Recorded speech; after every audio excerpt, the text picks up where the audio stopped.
Buenas tardes, chicos. Hola, Hola, hola. buenas tardes, ¿qué tal? Entonces, continuamos con el práctico del día martes.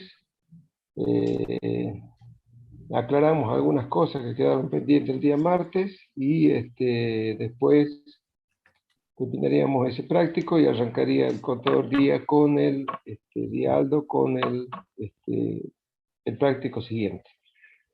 Entonces les voy a compartir yo la pantalla en para terminar este.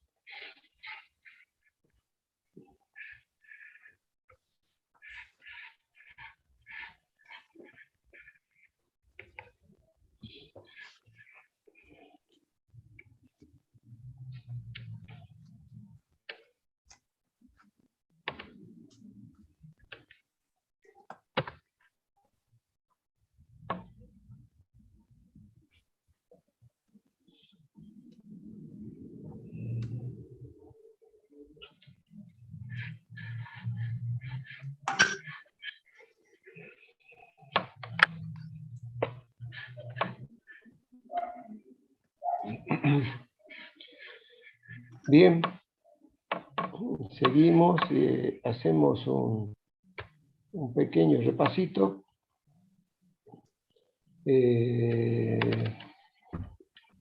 respecto a nuestro planteo. Recordar que estamos hablando de un estado que decíamos que está relacionado, este es el método directo, el que vimos la vez pasada, está relacionado con uno de los estados contables básicos que por un formato nuestro que consideramos mejor para que ustedes lo entiendan, va por separado y dijimos ya también de que se trataba de un estado contable que es dinámico y que en el mismo formato que era dinámico con respecto al otro dinámico que tenemos que era el estado de evolución, hacíamos una comparación porque en ambos estados se tienen por ese mismo formato de ser dinámico un saldo de inicio y un saldo de cierre a los efectos de comprobar la evolución que tuvo, y si ustedes cuando ven los elementos, la contabilidad y las definiciones que tenemos, verán que entre los objetivos que tiene nuestra contabilidad es brindar información sobre la evolución también de la situación financiera, que hablamos también en alguna parte de que el estado de flujo efectivo nos da parte de esa información financiera, sobre todo qué uso se le dio a los movimientos o a los flujos de efectivo que se originaron en el transcurso de el ejercicio de una empresa. Por supuesto, si ya han leído las resoluciones técnicas, 8 y 9, se habrán dado cuenta que la 8, que es el marco conceptual referida a exposición, hace referencia al estado de flujo efectivo y no así la 9, que la 9 hace solamente referencia a el estado de situación patrimonial, la evolución y el de estado de resultado. Un poco pasa porque, digamos, todo lo que es saldo de contabilidad o saldo de un balance de suma y saldo, que tiene respaldados por detrás con una contabilidad a través de un registro diario de operaciones o, bueno, el tiempo que sea, pero tiene un respaldo documental por detrás y esos saldos son los que se trasladan a los estados. Salvo algunos cambios que propone la RT9 de algunos ajustes como partidas de evaluación, como alguna compensación, están en general relacionados con cuentas contables. En cambio, este estado surge de valores que no están en cuentas contables porque están surgen a través de papeles de trabajo que vamos haciendo y que por supuesto hay que guardar como respaldo para obtener los valores que tenemos aquí.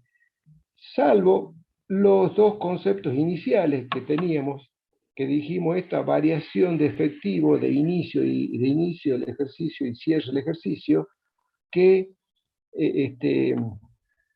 son los componentes o las bases que se utilizan para determinar esta evolución.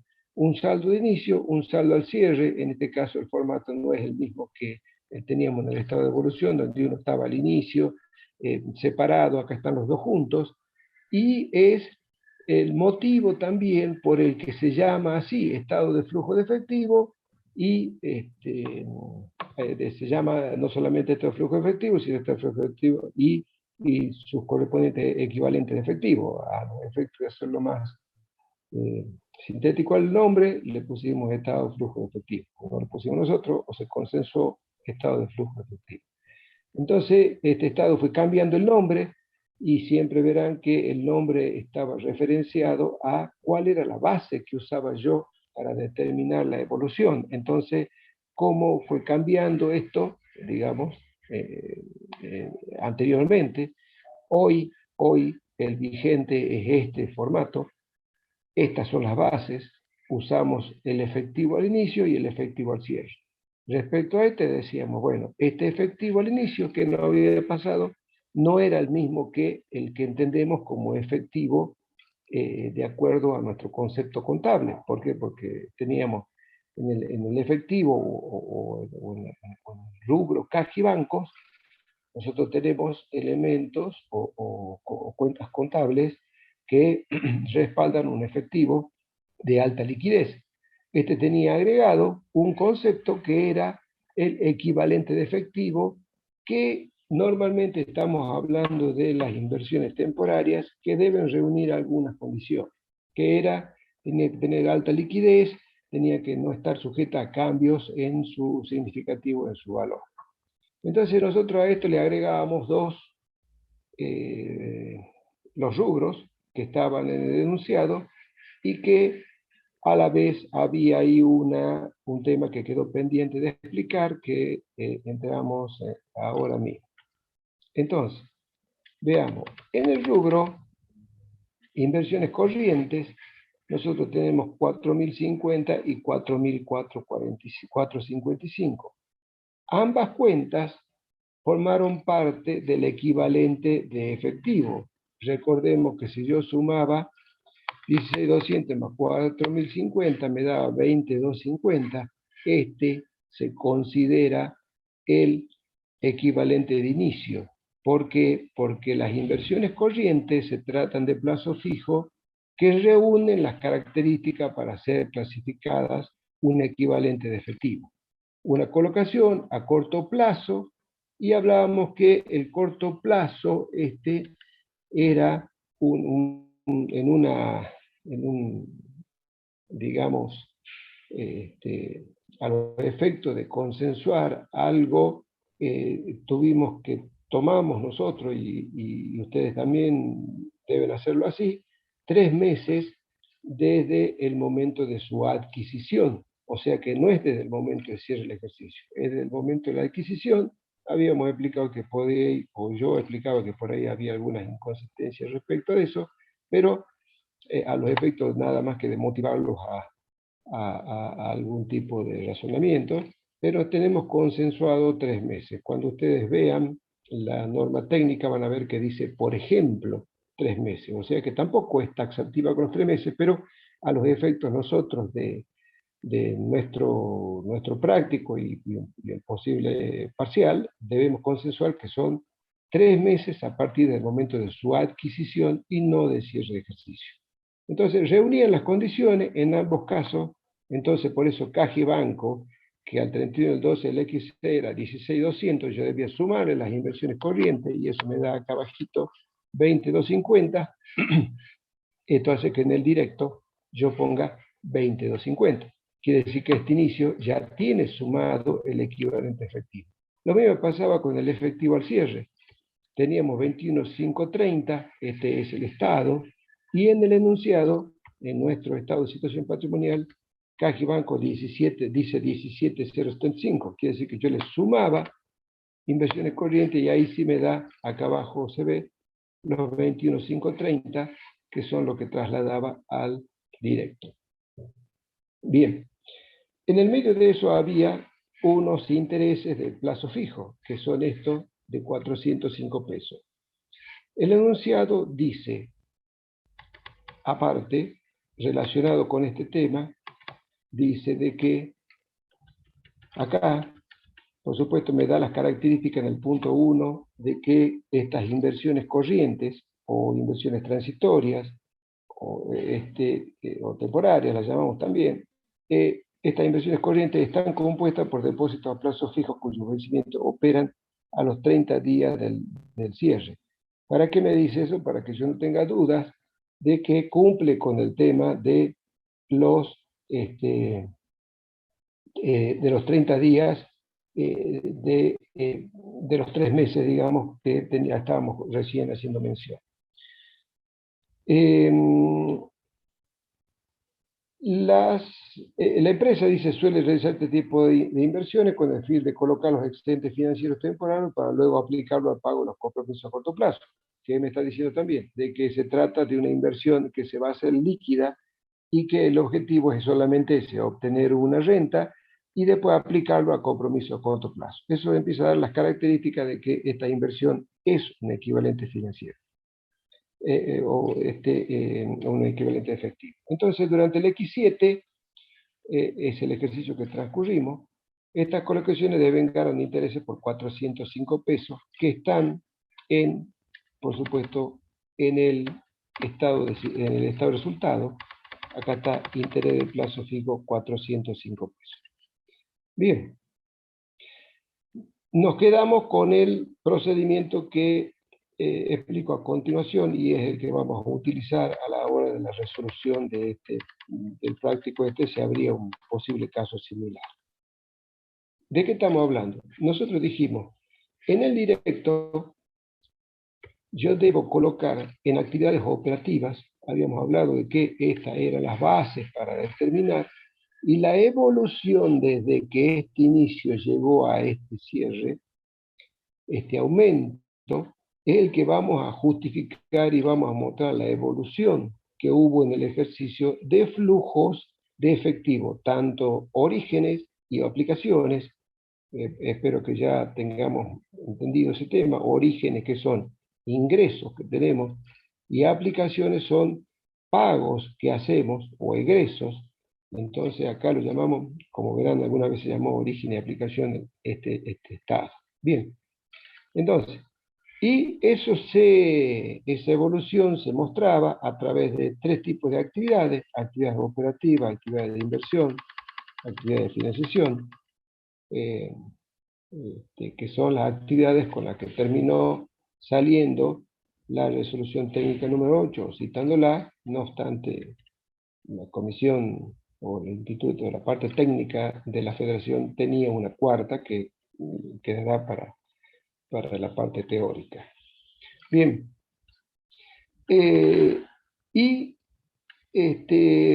Entonces, volvamos a este razonamiento.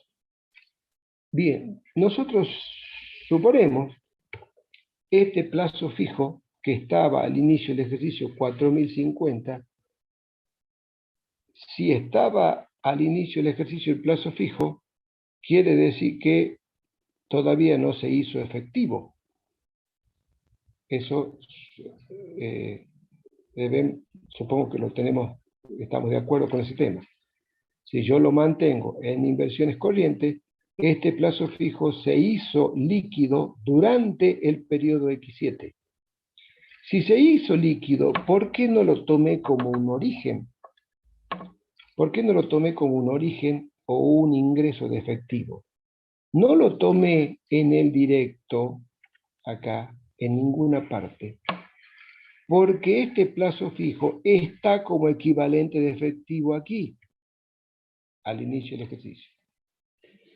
Lo mismo me sucede con el plazo fijo de 4.455. Quiere decir que se hizo efectivo y en algún momento del X7 yo hice otro plazo fijo que al cierre del X7 se mantiene como una inversión corriente.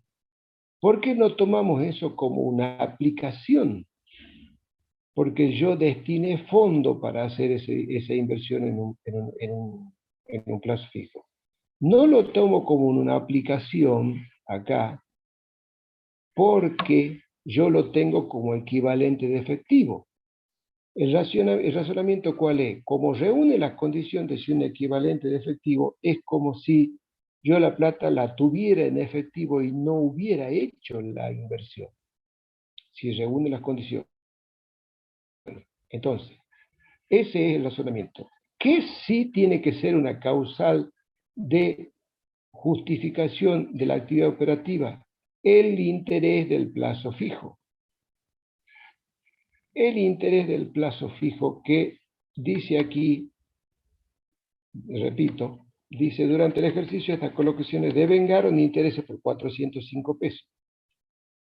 Y que nosotros ya lo tenemos en el estado resultado por 405 pesos. Esos 405 pesos podrían haberse cobrado o no podrían haberse cobrado porque podían estar, pero sí se devengaron. Y al tomar nosotros los dos como equivalentes de efectivo, debemos justificar la actividad operativa por el interés completo. Repito, no tenemos duda que forman parte de un resultado. ¿Qué quiere decir? Ya los intereses se devengaron. Entonces, si ustedes recuerdan, nosotros cuando hacemos un estado de situación patrimonial como este, de acuerdo a lo que hemos visto en los prácticos anteriores, en estos rubros están los saldos de las notas. Y esta nota que dice inversión corriente, posiblemente o con seguridad tendría una regularizadora aquí de interés plazo fijo a devengar. ¿Qué sucede? Tomamos esto porque esto es lo que vale ese plazo fijo al cierre y hemos tomado la utilidad que ya para nosotros es utilidad al cierre del ejercicio. Entonces yo fui haciendo asientos donde fui tomando esos, esto que hablaba el otro día lo borramos porque no lo tenemos consensuado todavía y vamos a quedarnos con la explicación que le estoy dando ahora. Entonces, acá me dice el planteo, se devengaron intereses durante el X7 por 405 pesos. Bien, se cobraron, no sabemos del todo porque algunos de estos intereses posiblemente correspondan a este que está aquí, digamos, a este interés corriente. Porque sería lo lógico que no se haya devengado todo el interés, porque si se devengó todo el interés yo ya lo tendría que haber cobrado. Entonces acá está pendiente de devengarse ese interés. Bien, entonces acá podría haber una regularizadora y decir, bueno, intereses a devengar tantos pesos. Pero me dicen, los devengados fueron estos. Y entonces yo, correctamente, porque yo ya hice un asiento, ustedes recuerden que cuando yo voy devengando intereses, ¿no es cierto? Yo hago un interés, si se trata de una cuenta de resultado positivo, ¿no es cierto? Interés a devengar, esta era la que estaba con saldo, yo hago a intereses ganados. Entonces, estos intereses ganados son los intereses devengados, que hace mención el práctico. Por lo tanto, está bien que lo ponga aquí. ¿Cuál es la duda? Reitero. Lo tenemos cobrado porque podría, si parte de este interés corresponde a este plazo fijo, que está aquí, si parte de ese interés, ¿por qué? Porque hay parte de ese que sí cobramos y parte que no. Perdón, digo mal. Si ese plazo fijo tiene una parte que se devengó y parte que no, la parte que no está como regularizadora y la parte que sí se cobró está como resultado. Pero en realidad nosotros no cobramos nada porque el plazo fijo está completo para ser cobrado en el X8. No obstante, como este plazo fijo es considerado un equivalente de efectivo, según hemos visto aquí, vamos a tener que poner el interés devengado como causa de una causa en la actividad operativa, en su totalidad, 405 pesos. Bien, si hay después una duda, no sé si hay algún otro caso en Beijing, el caso que sigue, la volvemos a repetir. Sí, sí Bien, hay, habíamos... no, disculpa, sí, sí hay, es un poco más complejo también porque parte de lo que es inversiones temporarias, parte es equivalente de efectivo y parte no. También tiene la problemática esta de la incorporación de los intereses. Gustavo, Pero ahí, en este caso todo, ¿no? Todo es Sí, en equivalente. este caso todo. En este caso todo es equivalente. Gustavo, Sí, te hago una consulta. La misma explicación que está dando para el método directo sería para el método indirecto. ya lo veo. Dame un segundito, ya lo veo. Bueno, en principio la respuesta es sí. La respuesta es sí. Porque, pero ya vemos qué tratamiento le vamos a dar en el indirecto. Claro, Bien, decíamos también que tanto el directo como el indirecto parten del estado de resultado y nosotros le vamos agregando algunas situaciones que suceden dame un cachito, Aldo, para hacer un repaso rápido. Decíamos parte del estado de resultado. ¿Por No, qué? Porque yo no te apuro, ¿no? bueno, bien, gracias. No, no, dale. No, Teníamos, ¿sabes qué, teníamos, Gustavo? Es importante que este práctico fluido, que es mucho más directo, si se puede decir de alguna forma, y cabe las explicaciones que vos vas dando, así que no, de ninguna manera, bueno, mate el tiempo, porque eso me va a ayudar a mí cuando ya empiece a desarrollar Beijing. bueno, perfecto. Entonces decíamos, tenemos en el directo, tiene un orden, la actividad operativa, dijimos, esta actividad está relacionada con todo lo que es la actividad habitual de la empresa. Y teníamos actividades de inversión que está relacionada con activos que son activos fijos, que por ahí, por supuesto, son movimientos, tanto orígenes y aplicaciones, o tantos pagos y compras, o pagos y cobros posibles de bienes de uso. Había hecho yo una aclaración, si ustedes por ahí leen algún autor, o en general casi todo, hacen una crítica porque entendemos que cuando se trata de bienes de uso, está más relacionado con una actividad operativa que con una actividad de inversión. Podría ser más lógico el tema respecto a propiedades de inversión o algún tipo de esos bienes. Pero no obstante, mantenemos este formato que estamos viendo nosotros para lo que es el parcial. Entonces, las compras de bienes de uso, y acá podría haber otras inversiones que no son equivalentes de efectivo. Y la financiación, teníamos forma de financiación que tiene el ente, en donde nosotros podríamos hacerlo a través del aporte de los propietarios o a través de alguna entidad financiera que obtenemos préstamos, por supuesto, estamos hablando tanto de la adquisición como del pago. Pero reitero que no nos salgamos del foco de que lo que hemos hecho con estas tres actividades es mostrar la evolución que tuvo desde que tuvimos el inicio con un efectivo, los movimientos del ejercicio y clasificados de acuerdo a un formato para darle un orden. Entonces, este es lo que hicimos. Bien, ¿qué sucedió? Volviendo a lo que decíamos hace rato, empezamos, fíjense, siempre por el estado de resultado, que hablamos de lo más relevante porque es lo principal en una actividad operativa habitual que nos tendría que brindar los fondos, que es las ventas de bienes y servicios. ¿Cuáles? Y entonces acá nos metemos ya con el objetivo del práctico del Estado, que es, por eso no tenemos cuentas contables aquí, porque esto es por percibido. Cuando nosotros toda nuestra contabilidad lo hacemos por lo devengado, entonces debemos transformar esas cuentas contables de manera tal en que me quede a mí por el percibido la venta. Y es lo que hacíamos en este papel de trabajo donde convertíamos las ventas. Decíamos, esta es la venta del estado de resultado. ¿Con qué la comparábamos? Entonces decíamos, bueno, si yo tomo lo que me debían al comienzo, lo que me debían al comienzo, ¿qué esto qué son? Son los créditos por venta de inicio.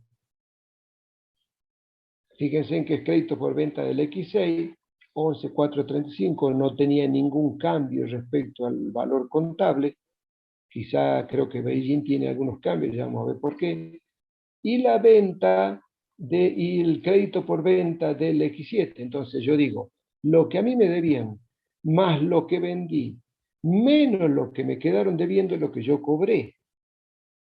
Entonces así surgían los 19.575, que es lo que yo transportaba a las actividades operativas. No hay ninguna cuenta que diga 19.575, ninguna cuenta contable. Yo hago una transformación y obtengo datos percibidos del flujo de efectivo percibido por la venta.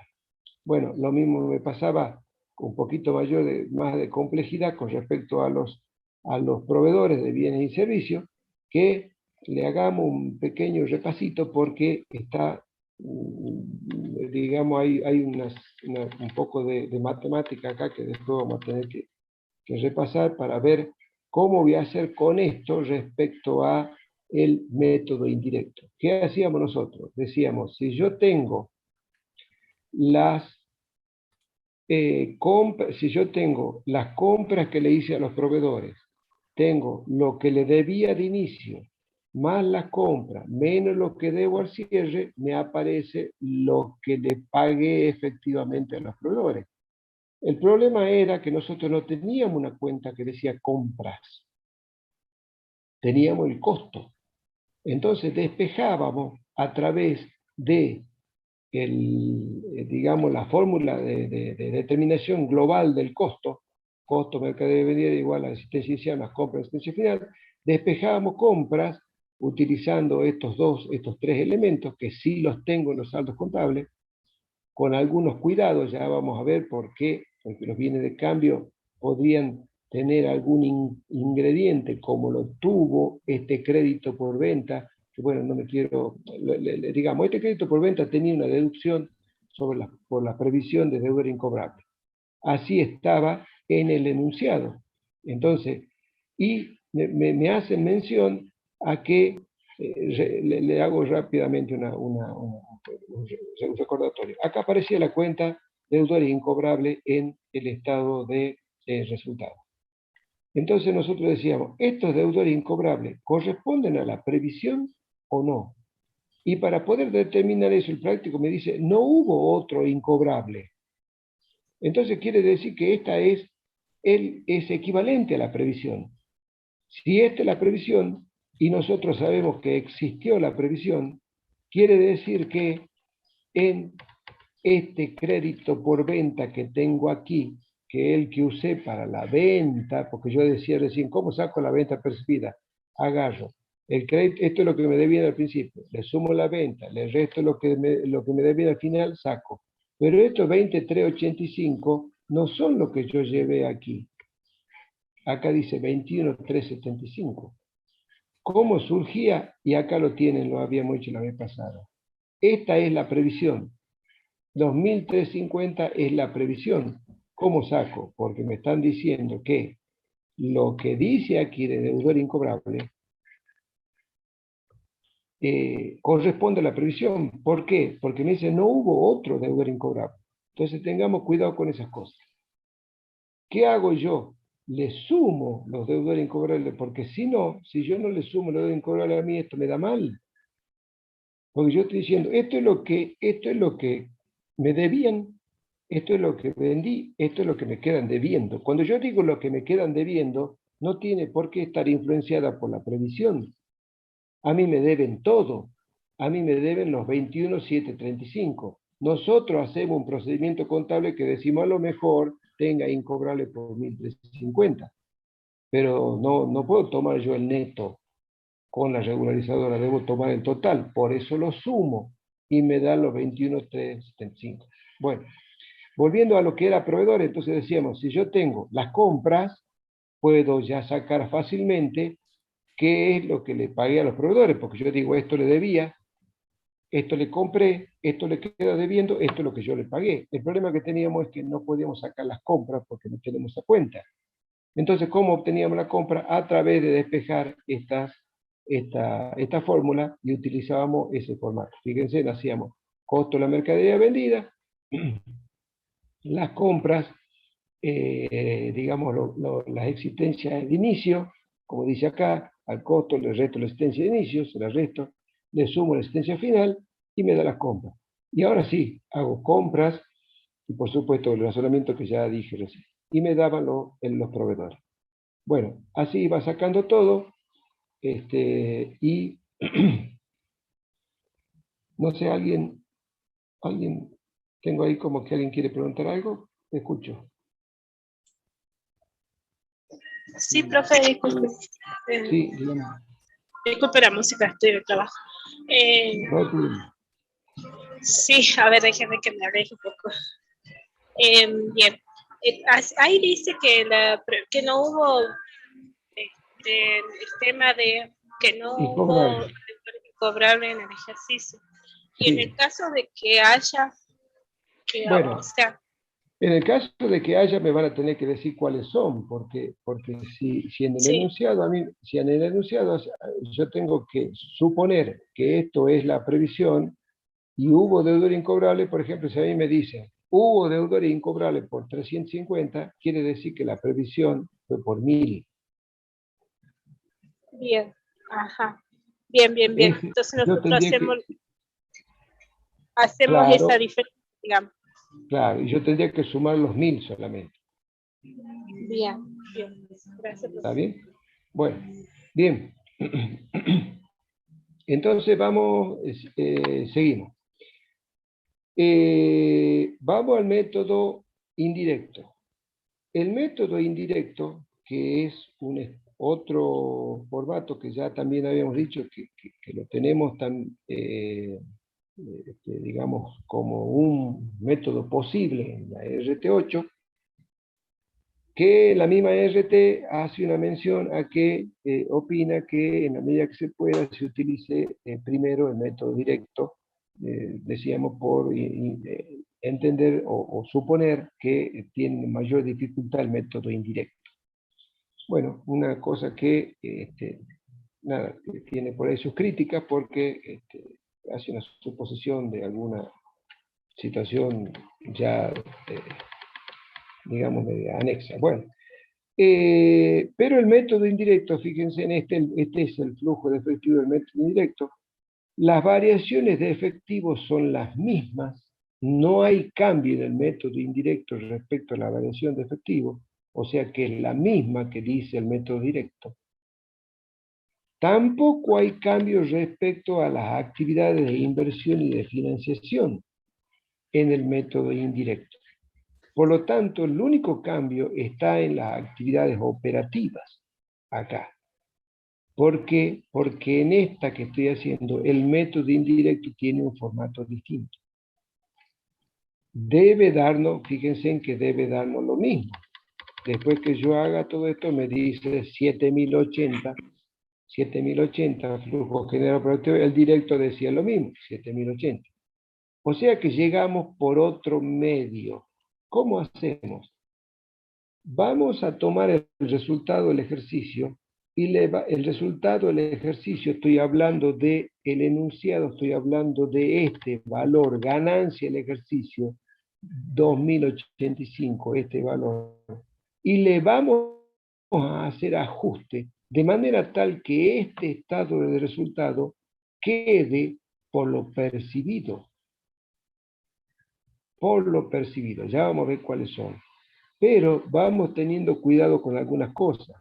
Fíjense en que cuando yo hacía el directo, yo tuve, bueno, aquí, digamos, todo está relacionado con movimientos de fondos relacionados con el estado de resultado, tanto el impuesto a la ganancia, los proveedores, las cargas sociales, la venta, todo, pero no siempre va a ser así. Tenemos el único caso que tenemos, el único movimiento que tenemos fuera del estado de resultado, nada más que porque se trata de un equivalente de efectivo, el cobro de interés de plazo fijo 405, que estimo que el práctico que va a dar el contador Díaz va a ser un poquito más amplio en este concepto.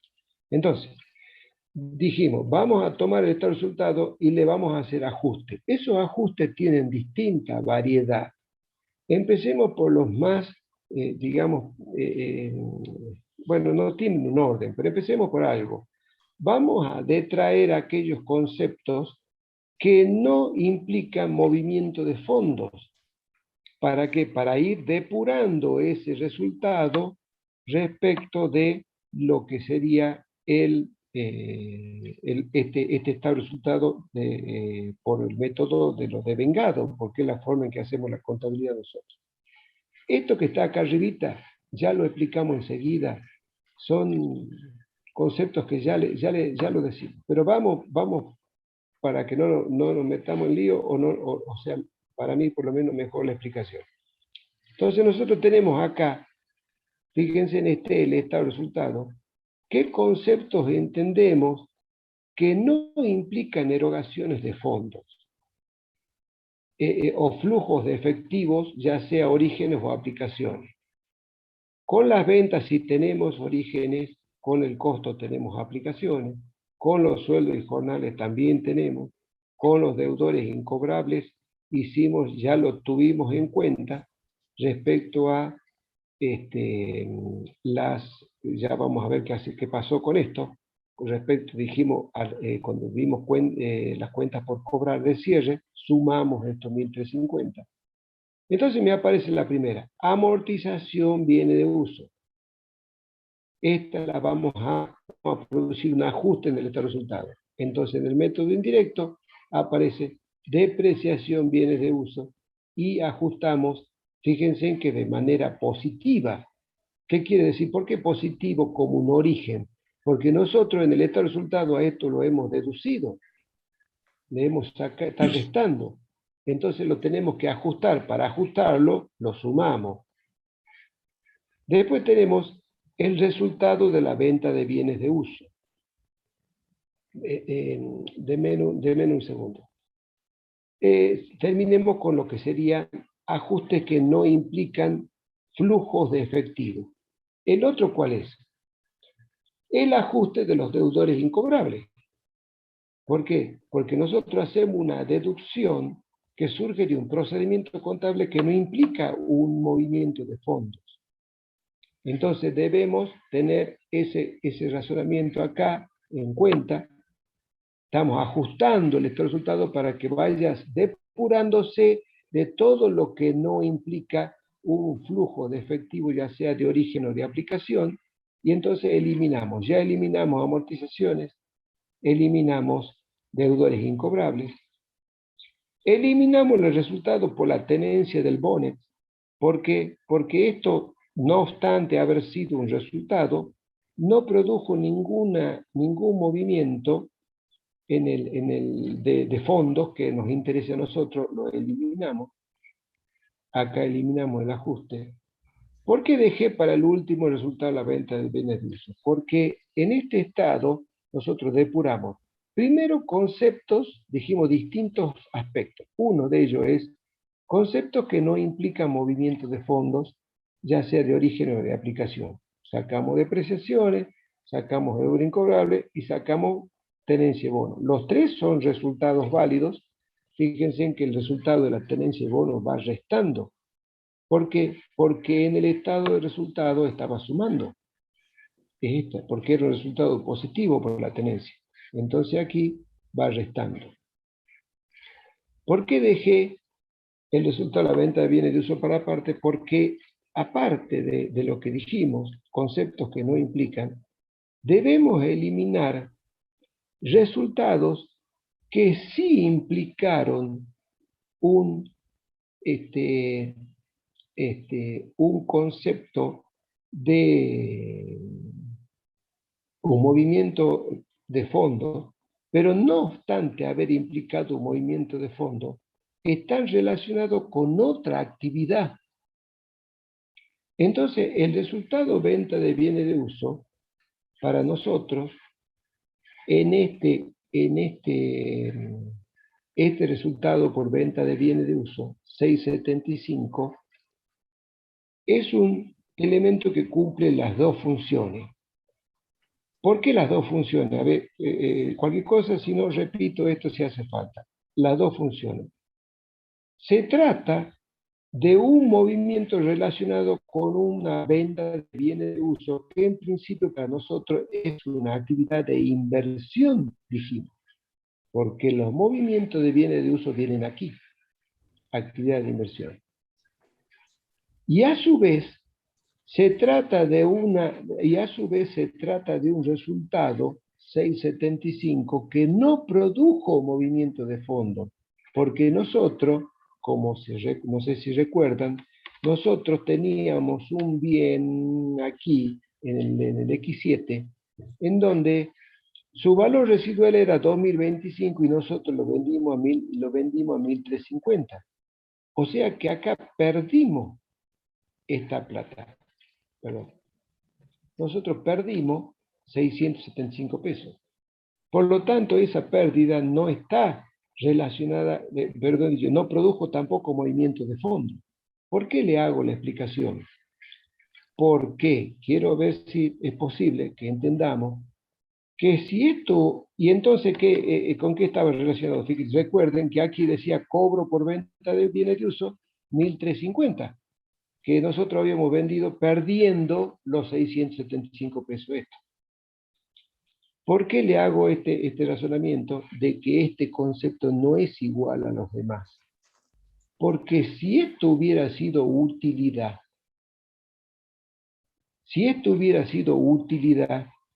entonces yo debería haberlo cobrado aquí. No sé si se entiende. Si yo en el resultado de la venta de bienes de uso hubiera ganado, lo debo poner aquí, iría restando. ¿Pero por qué? No porque sea un concepto que no produjo flujo de fondos, sino porque está relacionado con actividad de inversión. Porque el cobro por la venta de bien de uso. En este práctico, tiene las dos condiciones. Está relacionado con venta de bienes de uso, pero tampoco produjo movimiento de fondos porque eso yo lo perdí. Yo cobré 1350 nada más. Por supuesto que espero que me estén entendiendo el ejemplo. Si yo hubiera ganado 675, quiere decir que yo al bien lo tendría que haber vendido a los 25, que era el valor residual, más los 675, supongamos.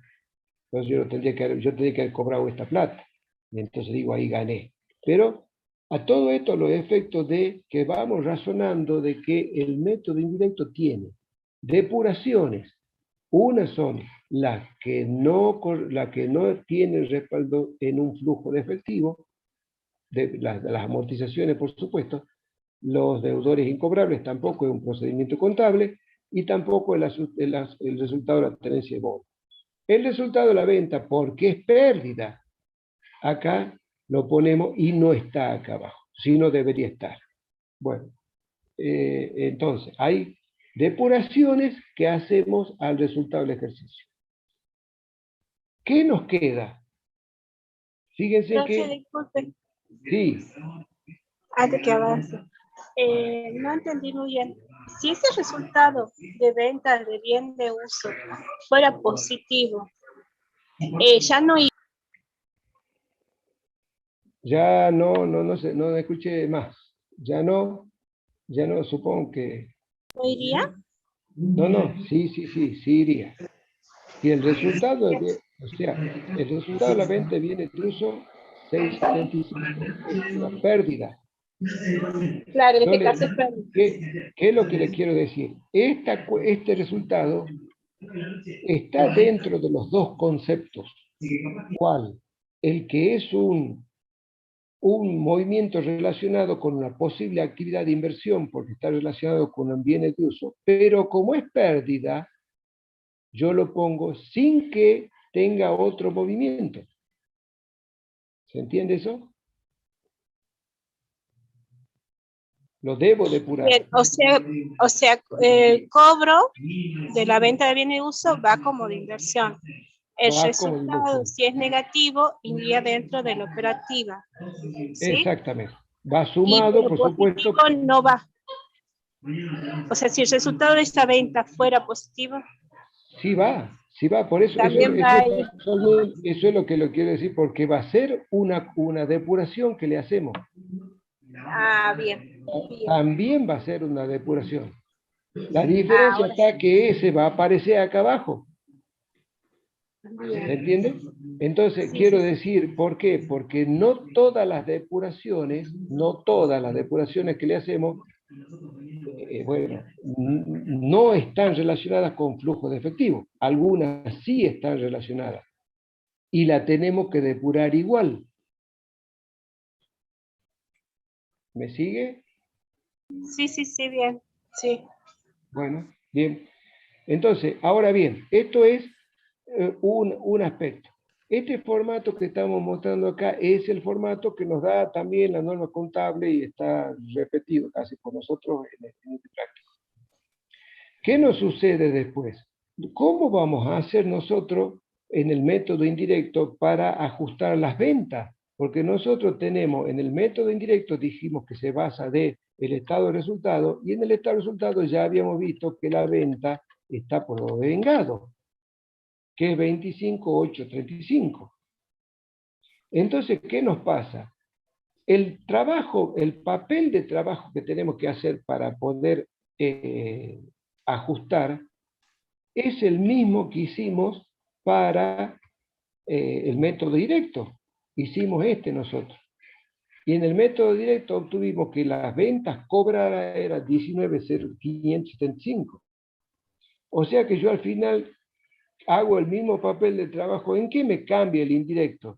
Que yo voy a tener que buscar cuál es el valor que debo ajustar en la venta para que me quede por este número. Entonces, fíjense, yo en la venta de vengada hago aquí, la venta de vengada era 29,835 y me debe quedar a mí por 19,575. Quiere decir que yo debo hacer un ajuste de 10.260 para que en el indirecto de 10.260 para que la venta quede por 19.575. Y eso es lo que hago. Entonces, fíjense, acá dice, por supuesto que el concepto pasa por cambios de activos y pasivos operativos. Fíjense en lo siguiente. Empezamos a hablar de cuentas de el activo y el pasivo. Y está bien, y después por eso les digo, esto pasa bastante por la matemática, y ustedes después razonen en un estudio o en un repaso de esto, ¿sí? Cómo surgen los números. Fíjense. Entonces, aumento en créditos por venta. Aumento en créditos por venta. Ventas no cobradas, 10.260 y ponemos el monto que yo le saqué recién, que es lo que necesito poner. 10.260 para que estas ventas de 29,85 queden en 19,575. Ese es el ajuste que hago. Abajo tiene una llamadita. Ajuste de ventas no cobradas es igual a las ventas devengadas menos las ventas cobradas en el método directo. Bueno, digamos, la explicación no aporta mucho más que lo que acabamos de hacer acá. ¿Qué dijimos? Esta es la devengada, esta es la cobrada, la diferencia es lo que hay que ajustar, es lo que me está diciendo aquí. Y se ajuste la venta es igual a la venta devengada, que era el que dice este resultado, menos la venta cobrada que surge en el directo. ¿A qué hacemos alusión? Tenemos que hacer igual el papel de trabajo respecto a las ventas. Y aquí hacemos dos aumentos de bienes de cambio y aumento de deudas comerciales. Recuerden que cuando nosotros queríamos sacar, a ver, no me acuerdo dónde lo hice. Si nosotros queríamos sacar este valor, nosotros decíamos, perdón, vamos un poquito mejor. ¿Qué otra situación tenemos en este estado de resultado así limitadito como está, que nosotros deberíamos cambiar? Vamos al enunciado. Nosotros dijimos, ya hemos visto las ventas, ya hemos hablado de la amortización de bienes de uso, sacamos los intereses plazos fijos, ya lo vemos, ya tomamos en cuenta el resultado de los bonos, lo sacamos, el resultado de las ventas, los bienes de uso lo sacamos, ya vemos qué pasa con el impuesto a las ganancias, y vamos a los dos grandes rubros que teníamos. Tenemos venta, todavía esto está, esto ya está ajustado, en el indirecto ya lo hemos ajustado, hemos hecho venta 10.260, entonces eso quedó. Si yo resto esto, quiere decir que acá, en el estado de resultados, ya quedó la venta por lo percibido. Este aumento de bien de cambio y aumento de deudas comerciales está relacionada con el pago a proveedores. Recordemos que cuando nosotros queríamos obtener el pago a proveedores, tomábamos el costo y le hacíamos todo humo y bien. Ahora, pensemos 2 minutos. En el estado de resultado, lo que está es el costo. Entonces yo debo al costo hacerle algún ajuste para que al final quede por lo que efectivamente se le pagó a los proveedores. Cuando nosotros hacíamos este movimiento de los proveedores, teníamos en cuenta 4 conceptos del estado de situación patrimonial. 2 eran los bienes de cambio de inicio y los bienes de cambio de cierre. ¿Para qué? Para sacar el costo de la compra despejada. Y teníamos en cuenta las deudas comerciales de inicio, que son los proveedores, y las deudas comerciales de cierre, que son los proveedores.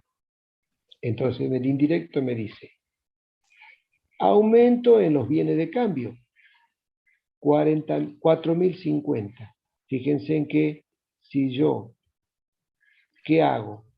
Tomo los bienes de cambio de inicio, que eran los que están acá, 22.50, y le resto, o hago al revés, le resto los 24.300. Entonces hago aquí ese cálculo. Repito, estamos viendo el movimiento de los bienes de cambio como elemento para ajustar en el estado de resultado, en el método indirecto, para que el costo, que es el que está en el método indirecto, porque nosotros estamos partiendo del resultado del ejercicio, se ajuste. Entonces, uno de los ajustes era 20.250 menos 24.300. Tengo un ajuste negativo de 4.050. Un punto. Y acá está. En el indirecto dice aumento, viene de cambio, negativo 4.050. ¿Qué otra cuenta tocaba? Tocaba las deudas comerciales. Acá está aumento de deudas comerciales, 13.500. Vamos a la conversión. Acá las tengo las deudas comerciales. Entonces, ¿qué hago? Fíjense en que tengamos cuidado con los signos, ¿no es cierto? Acá tengo la cuenta al cierre, 250 menos los 67.50 de inicio, me dan los 13.500 de ajuste. En el método indirecto, entonces pongo aumento de bienes de cambio 4.050, aumento de deudas comerciales 13.500. Y esto hace de que el costo que estaba contenido acá adentro quede a su valor percibido, que era este valor, 6.750. Por supuesto que esto requiere que ustedes lo maduren, hagan los cálculos, lo entiendan, lo repasen, y veamos un poco de matemática a los efectos de que lleguemos a la conclusión de que esto es que estamos diciendo nosotros es así, y entonces al final queda en ese número. Fíjense en que como alternativa y como forma también de verlo, y que requiere también que ustedes lo practiquen, esto también es lo mismo al punto 2, este que está con azul, que el ajuste es igual a las compras no pagadas, es el costo de la mercadería vendida menos las compras pagadas. El ajuste estoy hablando. ¿Por qué? Porque las compras, el costo de la mercadería vendida eran 16.200 y las compras pagadas que nosotros determinamos era 6.750. Este lo hemos sacado nosotros acá, 6.750. Entonces, este es el costo.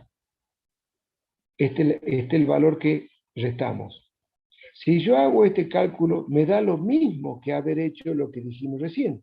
Entonces, otra manera, dice costo de la mercadería vendida 16 menos las compras pagadas me da 9.450.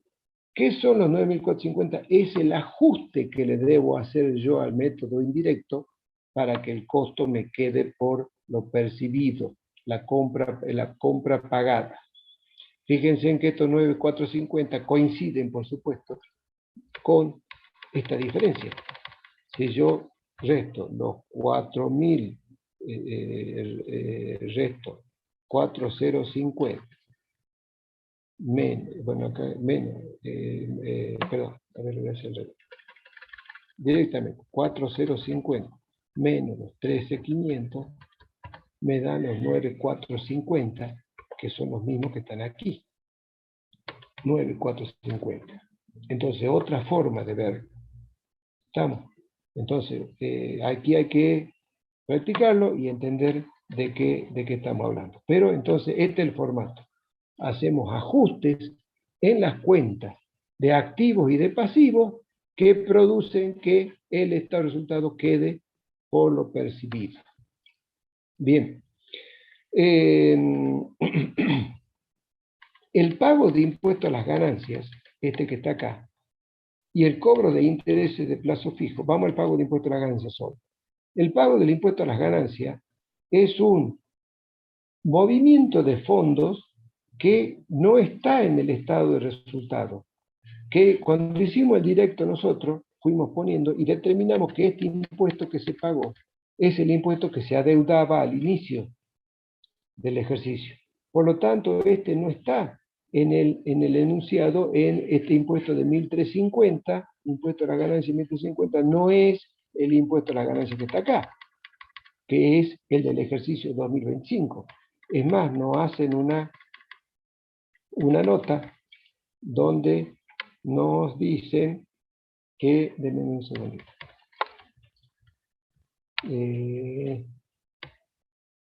Donde me habla del impuesto a las ganancias, creo. Sí, acá está. Dice, las cargas fiscales se componen de los impuestos a las ganancias del X6 y X7. El correspondiente al X6 fue abonado durante el X7. Quiere decir que, bueno, ya esto ya lo habíamos hablado, que es una aplicación de fondos que nosotros la pusimos correctamente en actividad operativa. Pero cuando yo hago el indirecto, no lo toca por ningún lado a ese impuesto a las ganancias, porque ese impuesto a las ganancias no está en el estado de resultado, o sea que no está en todos estos ajustes. ¿Qué debo hacer? Ponerlo, porque si no, no me va a dar el estado. Entonces, ahí ya dijimos, de puro, hay algunos conceptos que son por flujos de efectivos que no tuvieron injerencia, y otros porque no existió directamente el flujo de efectivos. ¿Qué más? Cambios en los activos y pasivos. En base a eso ajustamos las otras cuentas y después vienen los otros conceptos que son similares a lo del método directo. ¿Por qué? Porque no están relacionados con el estado de resultado. Como por ejemplo los 1.350. ¿Qué me sucede? Entonces que con el, bueno, hasta acá espero que se vaya entendiendo. Bien, ya nos metemos con el interés del plazo fijo. Y vamos un cachito arriba ahora y con esto ya nos acercamos al final de esta parte. En nuestra norma consensuada, contable,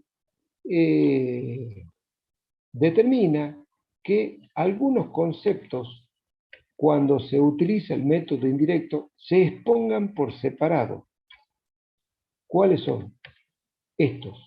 Por supuesto que habla, no solo de esto, sino que habla en general del impuesto a la ganancia, los resultados financieros, intereses cobrados, intereses ganados, posibles diferencias de cambio que existan. Entonces, eso lo podemos ver en la norma contable, que deben exponerse por separado. Fíjense en que hace una separación con lo que sería la relevancia del impuesto a la ganancia por un lado, y por otro lado que lo que podrían ser resultados financieros. Bien. Entonces, por eso nada más ponemos nosotros el impuesto a la ganancia y el ejercicio, que el impuesto a la ganancia y el ejercicio tampoco es un generador de flujo de efectivo, tampoco es una aplicación, porque este impuesto lo estamos debiendo. Y si yo al resultado del ejercicio le sumo este impuesto, hago una depuración también. No está acá en este lugar, pero está acá arriba porque es la forma de exposición que se ha elegido, que se ha consensuado. Entonces va el impuesto a la ganancia arriba, cual el que se queda debiendo, y se ajusta el resultado. Debíamos ajustarlo igual, porque ese era el razonamiento, pero expuesto de otra manera. Y entonces viene también y dice menos, fíjense en que este es más porque está restando, y este es menos el interés del plazo fijo, 405 pesos. ¿Qué quiere decir? Que esta parte que estoy acá mostrando, expone conceptos, sí o sí los expone. ¿Qué quiero decir? Acá el impuesto a las ganancias debe ir expuesto y el interés, ya sea de lo que sea, del plazo fijo, cobrado, ganado, etc., debe ir expuesto. Que cuando yo exponga, yo le hago un ajuste de 405 pesos. Pero, como este interés del plazo fijo, dijimos, por formar parte de un equivalente de efectivo, es una causa justificadora de una actividad operativa, así lo hicimos en el directo, lo pusimos acá a los 405 pesos del plazo fijo, no obstante, haberse devengado podría no estar cobrado, reitero, porque podría haber parte de este interés que está en el plazo fijo de cierre. Espero que eso se entienda. En realidad, a ver, quizá yo cometo un error. Sí, buenas tardes. No entiendo el lío este. Tiene que estar cobrado el interés para ponerlo allí. Pero usted dice, ¿no? ¿Está cobrado o está devengado? ¿Cómo es la cuestión? Le cambio el formato. Nosotros tenemos en el enunciado un plazo fijo, aquí, que al 31 del 12 del X7 se encuentra en inversiones corrientes. ¿Usted está de acuerdo conmigo que para que esté en inversiones corrientes esto no está cobrado? ¿Está de acuerdo conmigo? De acuerdo, sí, de acuerdo. Bien. Esto contiene interés que se ha devengado. ¿Está de acuerdo? Sí, sí, sí. Bueno, ese interés que se ha devengado está en el estado de resultado. Acá. 405 pesos. Como esto yo lo tengo pendiente de cobro, ¿sí? Pendiente de cobro, porque vuelvo a decir, si entendimos recién, si lo hubiera cobrado no estaría, está pendiente de cobro, también está pendiente de cobro el interés. Porque el plazo fijo se cobra entero. ¿Me sigue? Sí, sí, sí. Bien. Entonces, se cobra el interés del plazo fijo cuando vence el plazo fijo. Exactamente, se cobra todo. Entonces, pero como yo lo incluí como un equivalente de efectivo, acá, al cierre, es como si yo lo hubiera cobrado. ¿Se entiende? Sí, sí. Reúne las condiciones para hacer un... Dame un segundo, ya termino. Reúne las condiciones como para hacer un equivalente efectivo. ¿Me sigue hasta ahí? ¿Me sigue? Dígame. Perfecto. Sí, Bien, perfecto. entonces es como, si esto es como yo lo tomo como equivalente, entonces debo tomar el interés, aunque no lo haya cobrado, como un ajuste o como una justificación o causa, si quieres llamarle, en la actividad operativa. Por eso lo pongo aquí. ¿Me entiende? Sí, ahora sí, profesor. Bien. Lo Aunque mismo, no esté cobrado, lo pongo ahí. claro, porque es lo devengado. Bueno, ¿por qué? Porque yo lo he tomado como equivalente de efectivo. Si yo no lo hubiera tomado, no podría ponerlo. ¿Me sigue?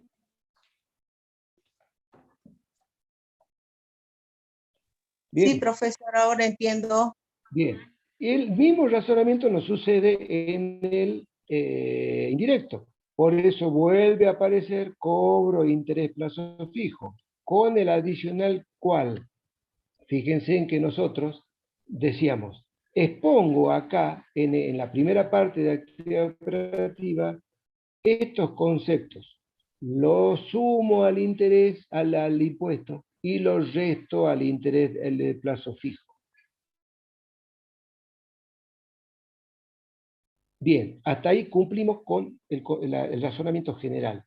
¿Qué nos sucede? Por todo lo que hablamos de formar parte de un equivalente de efectivo, debo sumarlo de nuevo.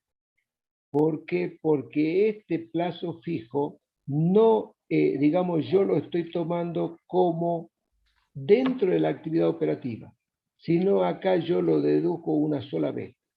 Si yo lo resto, se me desaparece del estado de resultados. Entonces lo vuelvo a poner, lo sumo y ya me queda en el estado de resultados como formando parte de los 7080 del flujo de efectivo, de la actividad operativa.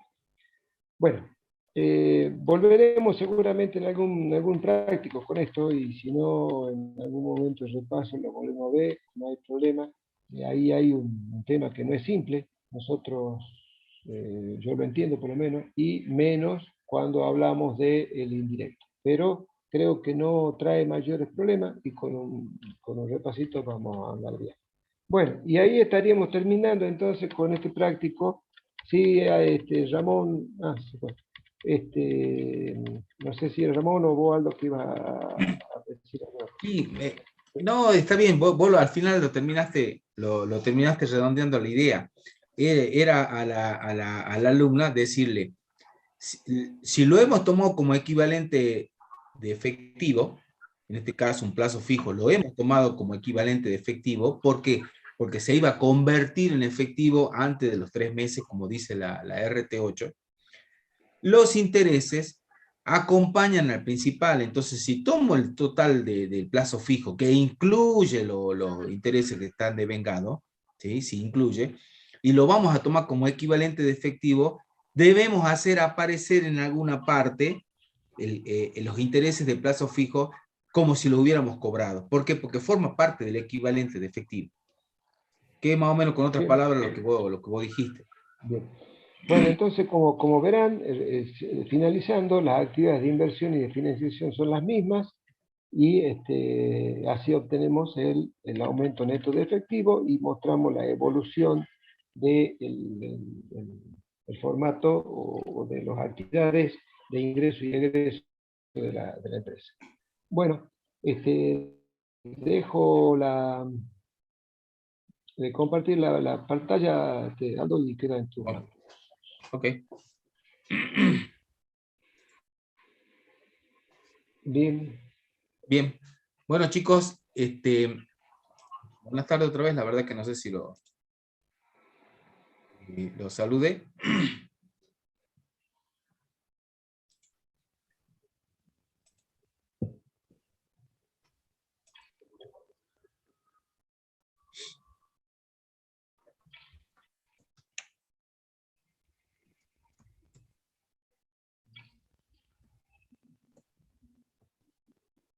Me aparece cualquier cosa.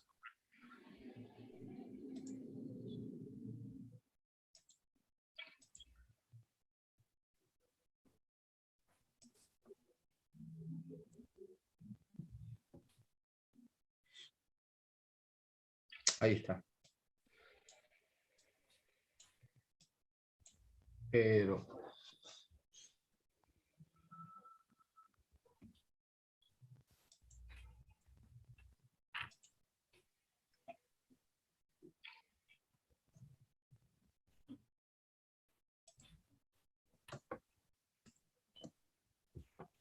Bien. Vamos a dar inicio a un práctico que acá es un práctico que tiene el número 5, que, que tiene la misma dinámica del práctico anterior que estuvimos viendo de fluido, solo que con una rosca más, si quieren llamar, a efectos de que ustedes puedan meterse ya de lleno en lo que es las variantes o variables que pueden surgir y que puede llegar por ahí a confundir en este estado contable como es el de flujo de efectivo. Solamente a manera de recordatorio tengan en cuenta que este estado de flujo de efectivo es un estado que me muestra dinámicamente los movimientos que hubo de fondos y equivalentes de fondos. Por lo tanto, es como que abandonamos la parte del devengado y nos centramos pura y exclusivamente en la parte del percibido. Pero para eso, ¿qué necesitamos? ¿De qué nos tenemos que valer? Nos tenemos que valer del estado de situación patrimonial. Y el estado de situación patrimonial está dado, está expuesto, si ustedes quieren llamarlo, por un sistema que es el sistema de devengado. Entonces, nosotros tenemos una foto a un cierre del ejercicio de un estado de situación patrimonial, donde vamos a ahondar y entrar a ver rubro por rubro aquellos que han producido algún movimiento de fondos y transformarlos al percibido. Básicamente es eso. Yo tomo el estado de situación patrimonial que está hecho en un sistema de devengado y voy a armar otro estado que me va a mostrar el movimiento de flujo de efectivo que es por el sistema percibido. Para eso, en algunos rubros en especial, tengo que tomar la precaución de transformar lo que yo tenía en devengado y en percibido. Y en otras ocasiones tomaremos las diferencias a efectos siempre y cuando hayan producido un movimiento de fondo, tomaré las diferencias ya sea en forma positiva o en forma negativa. Como ustedes habrán visto, vamos a trabajar exactamente igual que en el práctico pasado, o sea, vamos a desarrollar las dos opciones que nos dan la RT8 y la RT9 en cuanto a la forma de elaborar y mostrar el estado de flujo de efectivo, la forma directa y la forma indirecta. La forma directa ustedes habrán visto que quizás se entiende mejor porque me muestra mucho mejor el movimiento y flujo de efectivo y equivalente de efectivo que hubo en la empresa. Lo contrario por ahí es el indirecto, que parto del estado de resultado y voy eliminando, sumando, eliminando aquellos movimientos que no han provocado una entrada o una salida efectiva de dinero, más otros aditamentos para llegar al total de las actividades operativas.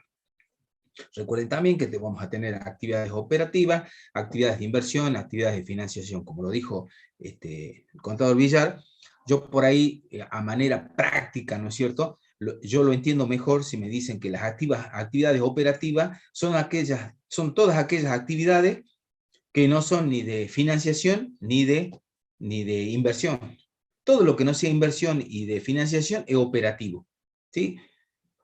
y que tiene que ver precisamente con lo que es el movimiento, el movimiento de rubros normales de una empresa, y que la financiación está dada por aquellos movimientos de fondos que tengan que ver con capitales propios o capitales de terceros. Los préstamos, ¿no es cierto? Préstamos de origen propio, que puede estar dado por los socios, o de terceros, que está dado por los bancos. Y las actividades de inversión son todos aquellos equipamientos de la empresa que tienen algún tipo de amortización, o que son bienes durables, que van expuestos por aparte. Bien, solamente de esta manera de recordar, arrancamos con un estado de situación patrimonial, que se cierra el 31 del 12 del X7, que está en forma comparativa con el anterior. Es esencial que nosotros podamos, para que nosotros podamos elaborar el estado de flujo de efectivo, tener el estado de situación patrimonial y el estado de resultados en forma comparativa. ¿Está bien? Nos va mostrando los rubros que normalmente hemos venido viendo en el curso de Contabilidad 2 y Contabilidad 3, ¿sí? Donde no veo nada extraño en los rubros que tenemos. Acá podemos ver que hay anticipos de cliente, los créditos por venta, seguro que acá está neteado de las previsiones para deudores incobrables, de la previsión para deudores incobrables. Por lo tanto, acá ya de antemano vamos viendo de que tendríamos que hacer alguna modificación a este saldo final de crédito por venta. Luego tenemos bienes de cambio, también tenemos que ver si hay anticipos o no de bienes de cambio, y si hay algo que me pueda llegar a modificar la existencia final de los bienes de cambio. Luego seguimos con participación permanente en sociedades. Hay que ver si hay resultados, si esos resultados se han cobrado o no.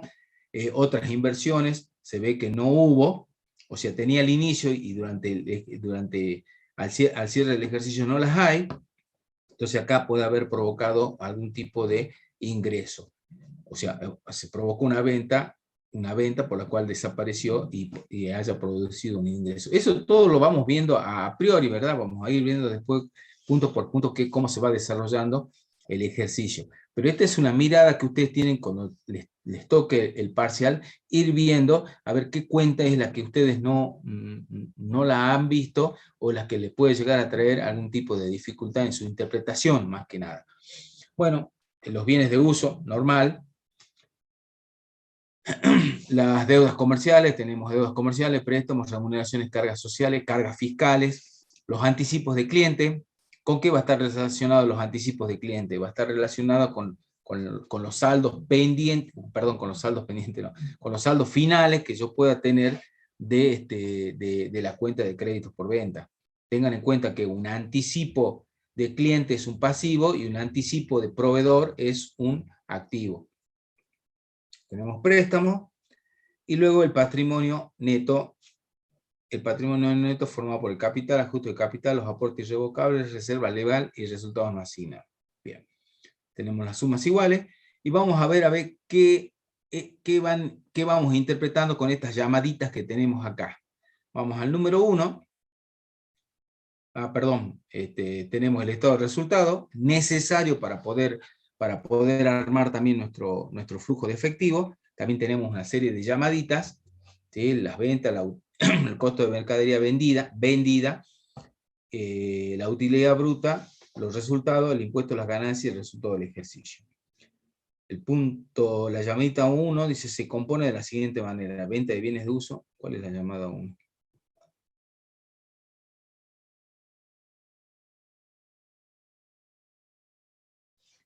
Se compone de la siguiente: venta de bienes de uso, valor residual de bienes de uso, resultado por venta 397,5. Resultado negativo 397,50. Es esta que apenas se la puedo ver. Es la llamada 1. O sea que el resultado de venta de bienes de uso, estos 397 pesos, surge de la venta del bien de uso por un valor de 5.565 pesos, menos el valor residual, o sea, el valor del libro o valor contable, que me da por resultado los 397,50. Después me dirán si esto lo cobré, si me lo deben, o si fue como parte de entrega para otro bien de uso. Normalmente son esas las opciones. O lo cobré, por lo tanto será un origen. Si no lo cobré, no, esto lo tendré que regularizar en el método indirecto porque no me produjo ningún ingreso, ningún flujo de ingreso de efectivo. Y si lo cobré y lo di como parte de pago de otro bien de uso, será un ingreso, un origen y a su vez también una aplicación. Vamos a los datos complementarios de caja y banco. Caja y banco, como ustedes verán acá, tenemos 14.177,50 de inicio y 20.617 de cierre de ejercicio. Nos dice que caja y banco durante el presente ejercicio se reconocieron contablemente los siguientes movimientos que se habían omitido contabilizar y que fueron devengados en el X6. Hasta acá, ¿qué es lo distinto quizás que ustedes pueden ver? En el presente ejercicio hubo cosas, o hubo ingresos en este caso, que si bien fueron ingresados este año, pero que habían sido devengados en el año anterior. ¿Sí? Entonces, estas dos cosas, el pago en efectivo de impuestos por 397,50, ya había estado devengado en el ejercicio X6. Sin embargo, el pago se hizo en este ejercicio. Por lo tanto, financieramente, ¿cuándo salió esa aplicación de dinero? Salió en este año. Por lo tanto, lo vamos a tener en cuenta cuando tengamos que empezar a armar nuestro estado de flujo de efectivo. Y hubo un pago en efectivo a un acreedor de 795 pesos que también fueron devengados en el X6 y que se produjo en el presente ejercicio. Estos movimientos, los 397 más los 795, me suman los 1192,50 que me pone acá en esta llamadita. Dice, estos movimientos presentan modificaciones de la información de ejercicios anteriores, por lo que corresponde a ajustar la cifra expuesta originalmente, que es los 15.370, que tengo acá, ¿sí? Acá yo originalmente tenía 15.370, que corregido por la salida de fondos de 1.192, me establece el verdadero, el verdadero saldo inicial de caja y banco. Hasta ahí, ¿vamos? Dice, entonces, estos movimientos representan modificaciones en la información de ejercicios anteriores por lo que corresponde ajustar la cifra expuesta originalmente, eran los 15.370 pesos, restándole los 1.192, vuelvo a repetir, es la suma de los 397 más los 795, para presentar de manera comparativa la información, siendo el saldo corregido de los 14.177 pesos con 50. Esto nos indica que el estado de situación patrimonial al cierre del ejercicio anterior exponía originalmente un saldo de 15.370 pesos.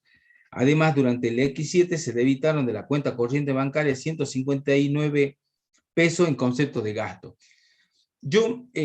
Muchos tenemos distintas formas de empezar a leer el planteo y empezar a anotar cosas para la posterior elaboración del flujo de efectivo. Yo suelo hacer, a medida que voy leyendo las distintas datos, cada vez que me va apareciendo una cifra, voy colocándola con un lápiz, si es una aplicación o si es un origen. Con un color, con otro color, con una letra, como ustedes lo prefieren hacer. Es una sugerencia. Estoy poniendo entonces que los 159 es una aplicación. Y luego, cuando estoy empezando a armar el estado de flujo efectivo, voy tildando, tachando las cifras que ya fui usando. ¿Sí? Y eso también evita de que alguna cifra que sea algún tipo de movimiento, ya sea de entrada o salida, de origen o de origen a aplicación, me quede sin tildar. ¿Sí? Entonces los 159 yo en mi práctico, ¿sí?, pongo una A, que es una aplicación en concepto de gasto. Luego vamos con las inversiones temporarias.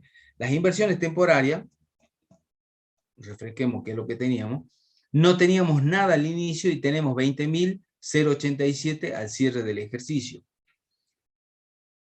Estas inversiones temporarias en principio puede llegar a ser equivalente de efectivo, como lo estableció Gustavo en el práctico anterior. Pero para que sean equivalentes de efectivo, ¿qué es lo que nos dice la RT8? Repito, tienen que ser aquellas inversiones temporarias, ¿sí? con una duración, a ver, no vamos a estar. Acá lo tenía por acá. Los equivalentes de efectivo considerándose como tales a los que se mantienen con el fin de cumplir con los compromisos de corto plazo más que con fines de inversión u otro propósito. O sea que ya estamos hablando de lo que decía el contador Villar, son inversiones de corto plazo.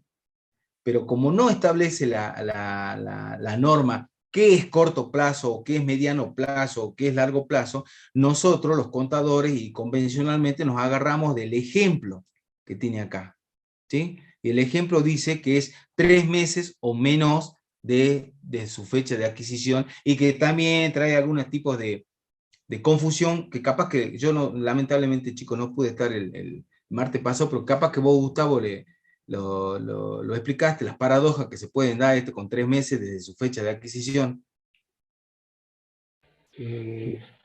Lo que sucede, digamos, que algunos autores por ahí razonablemente por ahí opinan o critican, es de que 3 meses de su fecha de adquisición podría traernos una situación que podría tener ser incompatible. Por ejemplo, si yo tengo un plazo fijo a 6 meses, desde su fecha de adquisición, 6 meses para atrás, no sería un equivalente de efectivo, pero a lo mejor se está venciendo en enero del año siguiente.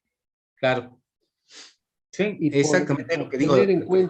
Por tener en cuenta esta definición, no lo tomo como equivalente efectivo cuando capaz que está más cerca de ser líquido que otro de 3 meses que hice en diciembre. Claro, es lo que me refería con paradoja. No sé si entendieron, chicos. Supónganse que yo en diciembre hago un plazo fijo por 3 meses. Eso, y lo hago con el compromiso, con compromiso de corto plazo más que con fines de inversión, ¿sí? Entonces ya tengo la intención de la empresa en la cual es hacer inversiones rápidas para poder cancelar algún compromiso que tenga. Si yo en diciembre lo hago por 3 meses, el vencimiento teóricamente va a ser en marzo y yo lo puedo poner como equivalente en efectivo. Por otro lado, póngale que nosotros tenemos un plazo fijo en el mes de septiembre. En septiembre hice un plazo fijo por 4 meses. Entonces tengo octubre, noviembre, diciembre y enero. Se me vence en enero. Pero si yo estoy parado en el cierre del ejercicio, como su fecha de adquisición, el plazo fijo de la fecha en que yo constituye el plazo fijo, es a 4 meses, no lo puedo tomar como equivalente de efectivo. No obstante, se me va a vencer en el mes de enero, se me va a hacer efectivo, ¿sí? Y mientras que el plazo fijo que lo hice por 3 meses se me va a vencer en marzo, eso lo voy a tomar como equivalente de efectivo, pero el que se me vence en enero no. Esa es la paradoja que se puede llegar a dar. Ahora, a ustedes chicos, para que se queden tranquilos, en el parcial no vamos a poner estas circunstancias paradojal para que ustedes empiecen, no es, sí, no es, generalmente es, o se va a poner más de 3 meses, o se va a poner menos de 3 veces, y la constitución va a ser en el mes de diciembre.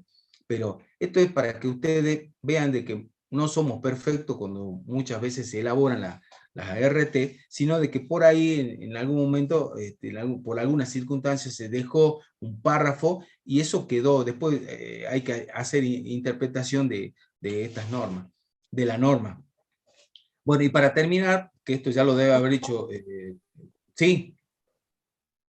¿Hola? Profesor, sí, en la dígame. vida real, sí, en la vida real, profesor, si yo tengo un plazo fijo, que lo contraté hace 6 meses atrás y vence en enero, yo lo tomo como un origen de plata. ¿Que no? Está bien, pero si yo no me quiero pelear con Gilieri, que es el técnico del Consejo Profesional, que me va a certificar el balance, yo no lo voy a poner. Aunque el sentido común... Y bueno, entonces tengo que... ¿Eh? Sí. Entonces no entendí lo último. Sí, en realidad, Entonces perdón, tengo que hacerlo quiere- como me lo fija el Consejo Profesional, profesor, no, no a los 3 meses no, como... Por eso, discúlpeme vuelvo un cachito. sí. Aldo, dame un segundo. Ahí tengamos cuidado con algunas cosas, porque el tema de los 3 meses, nosotros a los efectos del práctico y del parcial, vamos a tomarlo como un número taxativo, 3 meses.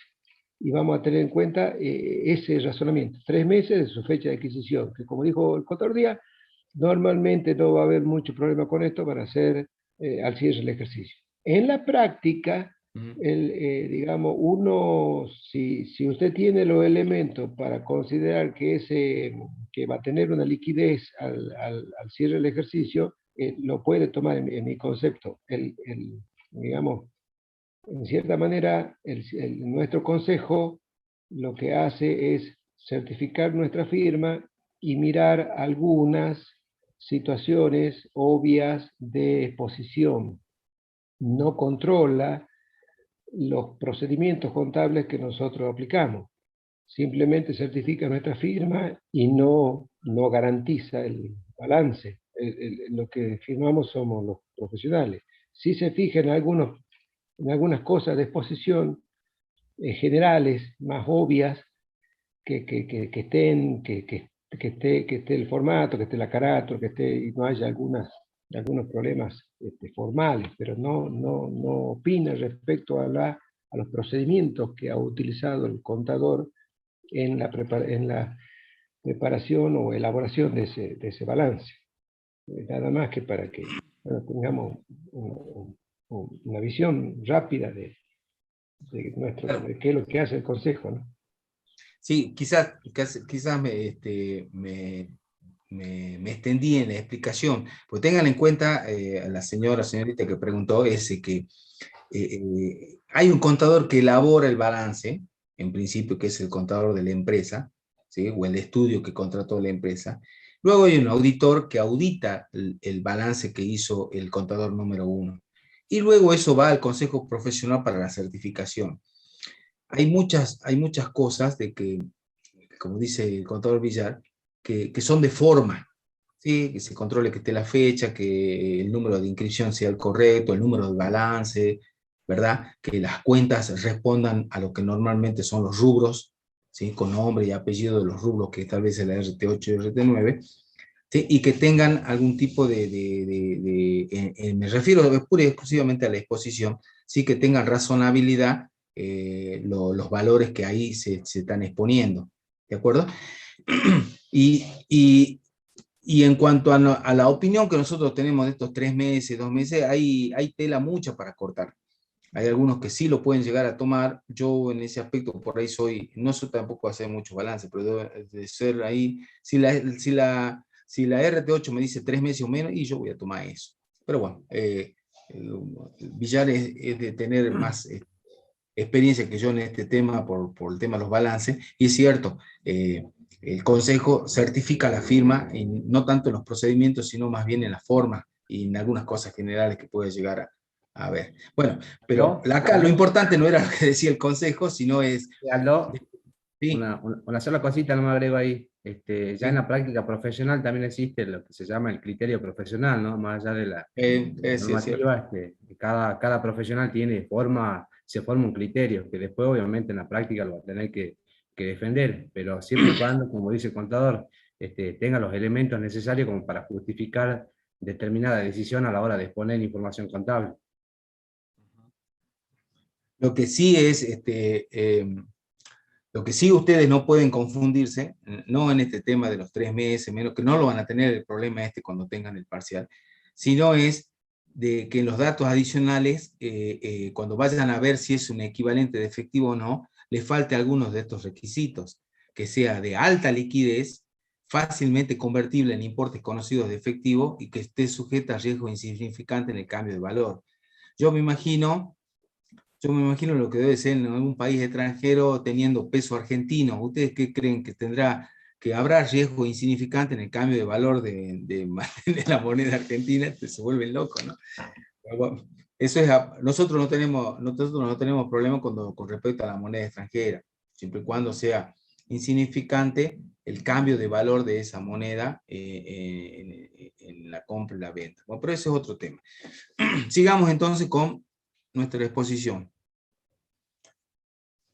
Tenemos entonces los 1900, quedamos que los 151, las inversiones temporarias, entonces en la llamada esta que nos ponían acá, nos dicen que dichos rubros se componen de lo siguiente. Plazo fijo moneda extranjera, 7.950 pesos, constituido el 12 del X7 a 9 meses de plazo. ¿Podremos considerarlo equivalente de efectivo? No, se constituyó en el mes 12 y no fue a 3 meses y 2 días para que usted tenga, no, fue a 9 meses, por lo tanto, de cajón lo tenemos que sacar de nuestro equivalente de efectivo. Pero me sirve a mí estos 7.950 pesos porque dice que se constituyó el 12 del X7 y para mí, ¿qué es? Con una A, acá pondrán, es una aplicación. ¿Está bien? Luego tenemos un plazo fijo a moneda nacional de 5.300 pesos, formado 10 días antes del cierre, con una duración de 2 meses y medio. ¿Cumple con el requisito del tiempo? Sí, es menor a 3 meses. Y se constituyó al cierre a 10 días antes del cierre del ejercicio. Por lo tanto, estos 5.300, sí, yo puedo ponerlos como equivalentes de efectivo. O sea que acá haría primero que es un equivalente de efectivo, y este que es una aplicación. El resto, que suman 6.837 para llegar a los 20.087, tengan en cuenta que al inicio no tenían nada, para llegar a los 20.087, me dice que el resto corresponde a títulos públicos adquiridos con el ánimo, adquiridos con el ánimo de destinarlos a la negociación habitual. ¿Sí? Entonces, ¿qué es? Es una aplicación. ¿Está bien? Porque eso no lo teníamos al inicio y lo tenemos al cierre del ejercicio. Entonces, estos 6.837 pesos es una aplicación. Vamos al rubro 3, créditos por venta. Créditos por venta, teníamos un saldo inicial de 8.480 pesos y un saldo final de 27.825. Vamos al punto 3 y nos dice que los créditos por venta del presente ejercicio, las ventas netas de vengada totalizan 147.048,50. Vamos a ver cuáles son las ventas que tenemos acá. Tenemos 147.048,50, me coincide. Y las cobradas por anticipado ascienden a 1.060 pesos. ¿Tendrá importancia esto, lo que fue cobrado por anticipado? Sí. ¿Por qué? Porque fue un ingreso, fue un origen. ¿Está bien? Dice, los saldos iniciales y finales se encuentran neteados de la previsión para deudores incobrables por 980,50 pesos. O sea que al saldo que yo tengo acá, de créditos por venta, está neteada de las previsiones. Por lo tanto, ¿qué cifra es la que yo tengo que poner? ¿Qué tengo que poner para poder convertir las compras que realmente se han pagado?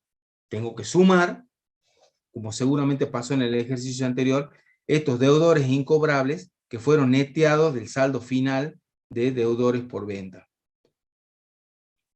De 980,50 y 1.113,00 respectivamente. Durante el ejercicio X7 se utilizó toda la provisión creada por el cierre del ejercicio del X6. O sea que yo el saldo que tengo de las previsiones de este año es pura y exclusivamente por lo que se constituyó el año durante el ejercicio. ¿Por qué? Porque la que se constituyó en el año anterior fue utilizada totalmente. Si no nos dicen, creo que ya le han hecho esta pregunta, si no se hubiera utilizado la totalidad de la previsión, nos tienen que decir qué parte se usó y qué parte no, porque seguramente yo voy a tener un saldo en el estado de resultado y otro quizás en el neto del crédito por ventas. Bien. Perdón, Aldo, ¿me permití un segundo? Sí, dale, porque a mí se me puede escapar. digamos, cuando nosotros tenemos previsiones de deudor incobrable al cierre del ejercicio, quiere decir que esas previsiones han sido neteadas en crédito por venta, no tenemos dudas que las debemos sumar para hacer el cálculo de la venta percibida. Pero cuando es al inicio, no sabemos si la vamos a sumar o no. Va a depender si se usó o no. ¿Por qué? Porque si yo al inicio tengo un saldo y se usó toda la previsión, quiere decir que ese saldo yo no cobré la parte de la previsión. Por lo tanto, necesito saber si se usó. Quiere decir que si se usó la previsión en su totalidad, como dice acá, dice durante el X7 se utilizó toda la previsión creada en el X6, yo no debo sumar nada. Espero que se entienda. Bien, correcto. Créditos por venta. Vamos al otro rubro, ¿cómo están compuestos los otros créditos? Los otros créditos teníamos un saldo inicial de 4.770 y un saldo final de 397,50. Evidentemente acá hubo cobranzas. ¿Por qué? Porque disminuyó. Ese sería el impacto visual primario, ¿verdad? Tenía 4.770 y tengo 397, acá hubo ingreso de dinero. Vamos, ¿qué nos dice? Otro crédito. Dice, el saldo al cierre del presente ejercicio de 397,50 corresponde a alquileres pendientes de cobro. El saldo al inicio de 4.770 representa asignaciones familiares pendientes de reintegro que devengaron intereses por 1.060 pesos. Durante el X7, ambos importes fueron cobrados. O sea, del saldo inicial, todo lo que tenía como saldo inicial se cobró en el ejercicio. ¿Y cómo estaba compuesto ese saldo inicial? Estaba compuesto por 4.770, que representaba las asignaciones familiares que se cobraron, y a su vez habían devengado intereses por 1.060 pesos que también se cobraron. O sea que ambos son un origen. ¿Está bien? Y lo que me queda a mí al cierre del ejercicio es alquileres pendientes de cobro. O sea, es otro concepto. Estos 397,50. Vamos a un rubro gordo, como es el de bienes de cambio. Cualquier cosa me van parando. Ustedes también, ¿no? Ramón, o pues, si se me llega a pasar algo. Bienes de cambio. Bienes de cambio tengo 28.222,50 al inicio y tengo un valor mayor al 31 del 12 del X7. Podríamos decir que en un principio visualmente acá hubo una aplicación, pues yo tenía 28.000 y ahora tengo 32.900 de mercadería, o sea que yo tuve que desembolsar para poder tener mayor mercadería en el stock. Vamos a ver qué nos dice el punto 5. El punto 5 dice que la existencia final está evaluada a su valor de reposición de la fecha de cierre, la cual registró una desvalorización de 1.643 pesos. Ahora yo les hago una pregunta. Esta desvalorización de 1.643, que me disminuyó el saldo final de mercadería, ¿fue una efectiva salida de dinero? No, fue una modificación en la evaluación de la mercadería. Pero yo, desvalorización aparte, yo desembolsé toda esa platita para poder tener esa mercadería al cierre del ejercicio. Por lo tanto, los 1.643 pesos, como vamos a ver en algún momento, lo vamos a sumar a ese saldo final, porque si bien fue una corrección, fue un ajuste a la evaluación de la mercadería, porque la evaluamos a valor de mercado, fue otro el monto que desembolsé para tener esa mercadería al cierre del ejercicio. No sé si se entiende. Uy, por Dios, ya son las 6. Bueno, terminemos de ver el punto 5, aunque sea. Que disminuyó su importe. Entonces, acá tenemos que hacer un tratamiento para que estos 1.643 no me influya en el saldo final de mercadería, porque no fue una disminución, una salida de dinero que me haya disminuido el valor de la mercadería. ¿Sí? La determinación del costo de mercadería vendida se realizó por diferencia de inventarios iniciales y finales, método global, o sea que ella nos está diciendo que la existencia inicial más la compra, menos la existencia final me va a dar el costo de mercadería vendida. Y de acuerdo con los requisitos contables, la empresa las compras netas de Vengador durante X7 ascienden a 96.831 pesitos. Muy bien. Yo diría, chicos, el práctico está subido y la solución también me parece en la plataforma. Aprovechemos el fin de semana, tengan impreso el práctico y la solución, cosa de que podamos ir a avanzar rápido en la clase que viene y empezar a ver el resto, que es bastante todavía de las notas, y empezar a elaborar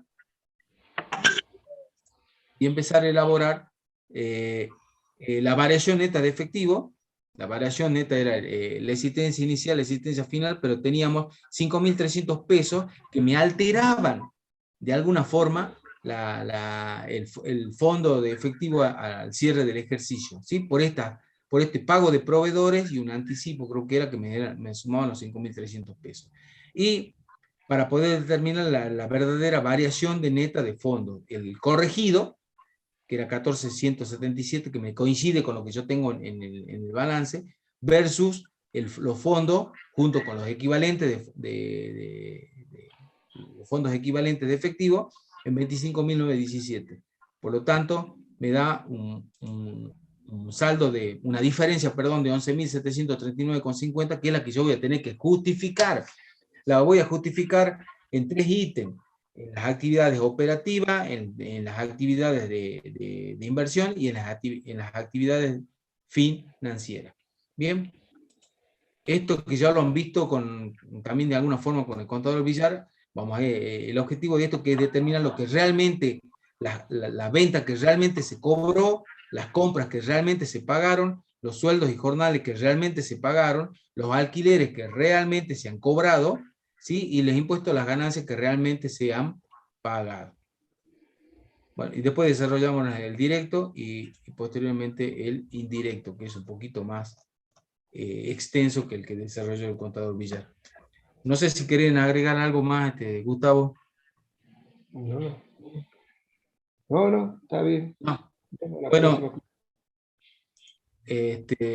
chicos, lo veo el día martes.